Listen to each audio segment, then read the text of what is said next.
دیواله و څنګ ته بولې کول جایز دي که نه دي جایز؟ لکه زموږ په پښتنو کې، زموږ په معاشره کې دا یو عامه خبره ده، که په بازار کې وي، که په ښار کې وي، که په کلي کې وي، چې کله چاته د بولو ضرورت پیښ سو بس دی د دیواله و څنګ ته بیا بولې کوي، نه د دې خیال ساتي چې دلته به ماشوم تېرېږي، یو زنانه به تېرېږي، او دا د شرم کار ګسه بولي نه. د دې په باره کې به زه تاسو ته د رسول الله صلی الله علیه وسلم یو مبارک حدیث تاسو ته به بیان کم. نو دا ویډیو د ثواب په خاطر باندې خامخا در سره شیر کی چې د زموږ پښتنو ورونو ته د مجلس دغه بیان ورسیږي چې دې خبرې څخه بیا د اجتناب وکړي او دې خبرې څخه بیا دوی ځان بچاو کړي چې دا شی بیا دوی ونه کړي.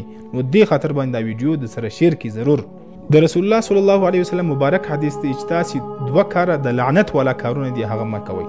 که چیرې تاسو دا دوه کارونه وکړئ نو پر تاسو به لعنت وسی. نو دا دوه کارونه د لعنت والا دي، دا مه کوئ.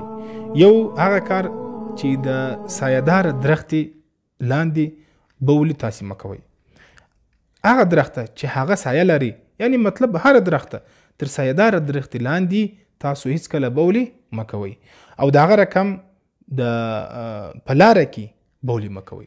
په لاره کې بولې مه کوئ او د سایې د درختې لاندې بولې مه کوئ. د دې دوه کارو څخه ځان راوګرځوئ، کنې پر تاسې به لعنت وسي، کنې پر تاسې به لعنت وسي.